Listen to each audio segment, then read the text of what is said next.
Hello everyone, good morning. आज है Monday 17 अगस्त 9:13। हमने पिछले दिन यानी कि 14 अगस्त के दिन क्या बात किया था। हमने 14 अगस्त के दिन बात किया था कि यहाँ के नीचे अगर कोई प्राइस एक्शन मिलेगा तो हम सेल करेंगे और इसके ऊपर अगर कोई प्राइस एक्शन मिलेगा तो हम बाई करेंगे। तो यहाँ पर प्राइस एक्शन मिला है छोटे टाइम फ्रेम पर, इसको मैं आपको दिखा देना पसंद करूँगा। तो यहाँ से मिला था तो हम बाइंग कर सकते थे, ठीक है। जैसे कि आप यहाँ देख सकते हो, यहाँ पर कैसे प्राइस एक्शन को पहचानेंगे। तो उसके लिए आप ये देखिए कि ये मार्केट पहले ऊपर गया, फिर ये नीचे आया, फिर ऊपर जाकर फिर ये नीचे आया, फिर ये ऊपर गया, ठीक है। तो यहाँ से हमारा ये बाइंग का आइडिया था, तो हम इस जोन से बाइंग प्लेस कर सकते थे। यहाँ का स्टॉप लॉस होता, तो यहाँ पर आपके कुछ पॉइंट्स मिले हैं। स्कैल्पिंग ही मोड में होगा आजकल का काम, ठीक है। फिर आपको हमने बोला था ऊपर से यहाँ से सेल करने का, तो सेलिंग में भी कुछ पॉइंट्स दिए हैं। तो ऐसा ही हो रहा है आजकल। या दोबारा आप देख सकते हो कि इस जोन से फिर से बाइंग आया था। तो जब हमारे पास यहाँ बाइंग आई, फिर ये दोबारा बाइंग आई, उसके बाद ये सेलिंग हुई, ठीक है। तो हम लोग काम कर सकते थे। तो चलिए आज का एनालिसिस करते हैं। इन सबको हटाते हैं, इंडिकेटर को ऑन करते हैं। तो इंडिकेटर पर हम लोग जाएंगे सबसे पहले डेली चार्ट पर, और डेली चार्ट पर हम देखने का प्रयास करेंगे सीपीआर को, ठीक है। और वो सीपीआर हमारा होगा मंथली। डेली चार्ट पर हमेशा हम क्या देखते हैं, मंथली सीपीआर को देखते हैं। प्लस ये क्लाउड है, ठीक है, तो जिसका हमें अभी ज़रूरत नहीं है, ठीक है। और ये वीकली जो हमारा है सीपीआर, उसको हम अभी के लिए ऑफ़ कर देते हैं, है ना। तो आइए, अब हमको क्या दिख रहा है यहाँ पर, अब हमें सिर्फ दिखेगा मंथली सीपीआर। तो मंथली सीपीआर से हमें क्या पता चल रहा है, तो मंथली सीपीआर से पता चल रहा है कि हमारे पास यहाँ पर सपोर्ट है।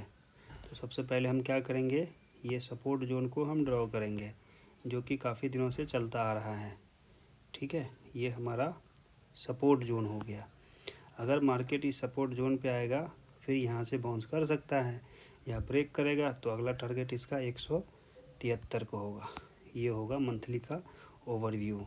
अगर हम ऊपर जा रहे हैं तो कहाँ तक जाएंगे, तो ये आप देख सकता है कि आपको ये 400 का है, तो इसके ऊपर जाएंगे तभी कोई प्लानिंग होगा। बाकी ये रेंज डिसाइड हो चुका है, फिर से उसी रेंज में है जिस रेंज में हमने पिछले हफ्ते काम काज किया था, ठीक है। कहीं कोई बड़ा मोमेंटम इसमें नहीं दिख रहा है। तो अब इसके आगे ये हमारा नया वीक स्टार्ट हुआ है, तो नए वीक के अनुसार हम इस लेवल को थोड़ा सा एडजस्ट करेंगे। और हमको यहाँ पर मिल जा रहा है क्या, हमको यहाँ मिल रहा है एक जोन। तो इस जोन को हम लोग आइडेंटिफाई करते हुए यहाँ तक इसको रेजिस्टेंस जोन मानेंगे फिर से, ठीक है। और ये मार्केट नीचे की ओर आएगा तो आप देख सकते हो कि कहाँ तक आ सकता है। अपने पास एक ये है जोन, तो इसको भी हम क्या करते हैं ना, पूरा जोन को रीशेड्यूल कर देते हैं यहाँ से यहाँ तक के लिए, ठीक है। और फिर इसके बाद जो हमारा होगा, ये नीचे का जोन है वीकली मंथली का, तो इसको रहने देंगे एज इट इज़, ठीक है। अब हम लोग आएंगे इसमें डेली पर। तो डेली पे हम लोग क्या कर सकते हैं, तो डेली मतलब 15 मिनट। तो 15 मिनट के अनुसार हम देखते हैं कि हमारा सीपीआर क्या कहता है। बाकी प्राइस के लिए हमें जो दिख रहा है वो, अगर ये हम हायर टाइम फ्रेम पे थोड़ा सा देखें 1 घंटे पर, तो हमें क्या दिख रहा है, एक ट्रेंड लाइन तो यहाँ पर है ही पहले से, ठीक है ना। एक ट्रेंड लाइन हमारा जो है ऊपर से ही आ रहा है। तो ये ट्रेंड लाइन हमें क्या संदेश देता है, ठीक है, ये गलत हो रहा है। तो मैं इस ट्रेंड लाइन को यहाँ से फिर से ड्रॉ करना पसंद करूँगा, है ना। इसको भी अब ज्वाइन कर देते हैं ना इस तरह से। जब इसके ऊपर जाएगा तो कुछ इसके बारे में सोचा जाएगा। अब इसके आगे अगर मैं थोड़ा सा वीकली चार्ट पे देखूँ, हाँ, वीकली चार्ट पे देखिए एक ट्रेंड लाइन यहाँ से ऐसे बन रहा है, इसको इस तरह से मिला देंगे तो एक रेजिस्टेंस आपको यहाँ पर दिख रहा है, ठीक है, ताकि वीकली भी इसमें इंक्लूड हो जाए। और दूसरा जो आपका है, एक ये स्विंग से इधर की तरफ ये हो रहा है, तो ये एक जोन मिल गया अपना वीकली का, ठीक है। Daily 15 minute. अब सीधा हम लोग लेवल ड्रॉ कर देंगे 15 मिनट पे, है ना। तो व्यूज़ नेगेटिव है, आप देख सकते हो कि मार्केट खुला ऊपर से, यही हो रहा है, ये कैश के कारण हो रहा है कि पहला 5 मिनट में ही एक बड़ा सा कैंडल मिल जाता है। This is just because of cash.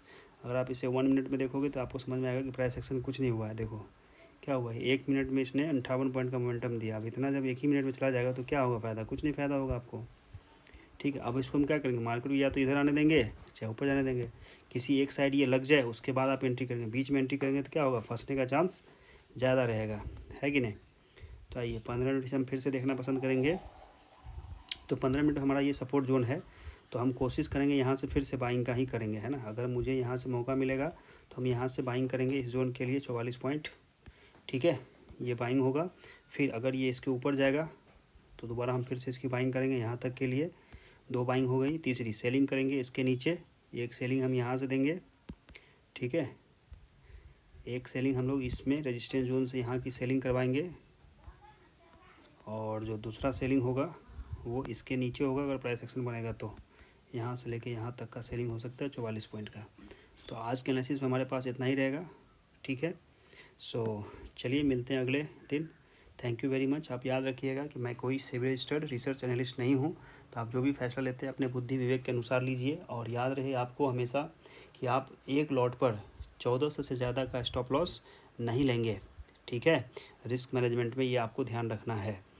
और मैं आपको बता दूं कि मैंने क्या देखा, डेली पर देखा हमने मंथली सीपीआर, वीकली पर देखा हमने मतलब 1 आवर पर देखा हमने वीकली सीपीआर, और 15 मिनट पे देखा हमने डेली सीपीआर। वहाँ से हमने क्या निकाला, अपना लेवल्स, और उसी लेवल के अनुसार हमें काम करना है, स्टॉप लॉस को ध्यान में रखते हुए और प्राइस एक्शन को देखते हुए, ठीक है। चलिए थैंक यू वेरी मच, मिलते हैं अगले